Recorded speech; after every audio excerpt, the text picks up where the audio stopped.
Russian President Vladimir Putin has warned there is a serious danger if NATO is drawn further into the Ukraine war, especially if members of the alliance continue to supply military weapons to Kyiv. NATO, of course, is being drawn into the war in Ukraine. What we are talking about here, Putin said at the St. Petersburg International Economic Forum, Petersburg, on weekends. The supply of heavy military weapons to Ukraine is ongoing. They are now considering providing jets to Ukraine. The comments appeared to refer to the F-16 fighter jets that some members of the NATO alliance are building to supply Ukraine. NATO, or the North Atlantic Treaty Organization, was formed after World War II to defend Western countries from the Soviet Union, and the alliance contained a mutual defense clause where an attack on one member was considered an attack on all members. Although Ukraine is not a NATO member, some NATO members have supplied Kyiv with tanks, armored vehicles, and other weaponry, prompting threats of retaliation from Russia.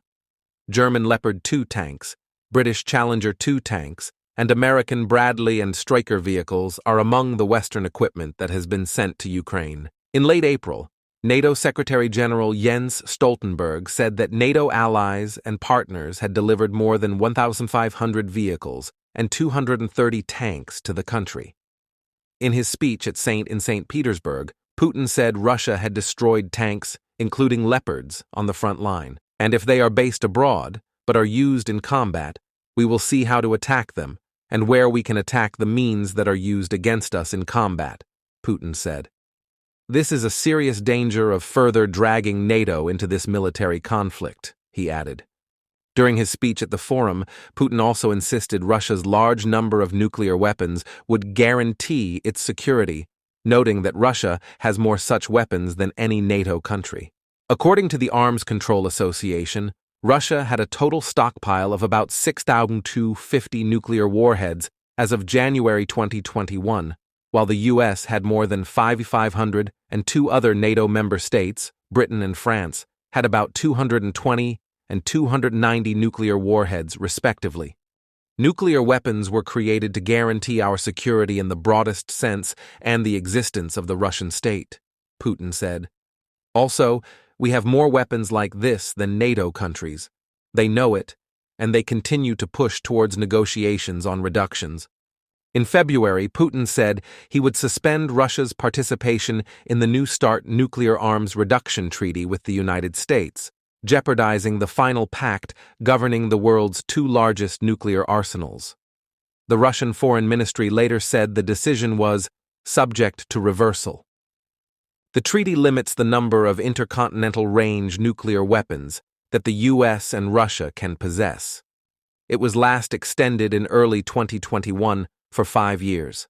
Under major nuclear arms control treaties, both the United States and Russia are permitted to conduct inspections of each other's weapons sites.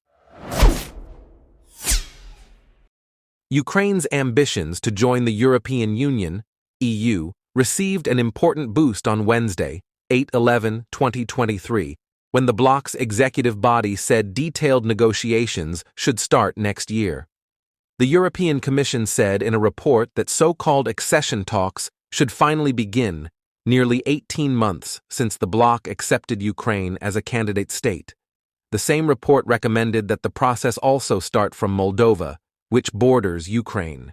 Today is a historic day, because today the Commission recommends that the Council open accession negotiations with Ukraine and Moldova, explained European Commission President Ursula von der Leyen. Von der Leyen spoke on the same day. The Commission published a report advising EU member states that accession talks should finally begin, nearly 18 months since the bloc accepted Ukraine as a candidate country. The same report suggests that accession talks with Moldova should also begin. As is known, Ukraine has had ambitions to join the EU for more than a decade. In late 2013, then-President Viktor Yanukovych's decision to abandon trade agreements with the European Union and turn to Russia sparked street protests and his ouster, which was followed in March 2014 by Russia's illegal annexation of Crimea. The goal of joining the bloc, along with the North Atlantic Treaty Organization, NATO, has officially been part of Ukraine's constitution since 2019. Meanwhile, Ukrainian President Volodymyr Zelensky, who applied for EU membership in February 2022, shortly before Russia invaded his country, welcomed the announcement. Today, the history of Ukraine and the whole of Europe has taken a step in the right direction. The European Commission has recommended the start of membership negotiations with Ukraine. Despite many difficulties, we continue to move forward, he said. Ukrainian people have always been and remain part of our common European family. Our country must join the European Union. The Ukrainian people deserve it because of their defense of European values and the fact that even in times of full-scale war, we kept our promises and developed state institutions, he said. He added that all necessary decisions were being taken. Although the decision to open negotiations with Ukraine is an important step in Zelensky's journey towards EU membership, negotiations will not begin until a series of conditions are met. Since Ukraine is currently at war, it is still unclear, and it is unlikely that these conditions will be met anytime soon. While Ukraine welcomes Brussels' suggestion for open negotiations and fully expects the 27 EU member states to agree and adopt the position later this year, the recommendation comes with several caveats that will be difficult for Kyiv to accept at this time, especially around the issue of eradicating corruption. The Ukrainian government and parliament demonstrated determination in making substantial progress in fulfilling the 7 steps necessary for negotiations to open, the European Commission said in a statement. A senior EU diplomat explained that although member states had taken the political decision to open negotiations, actual negotiations would only begin once conditions were fully met, which at this point may still be years away.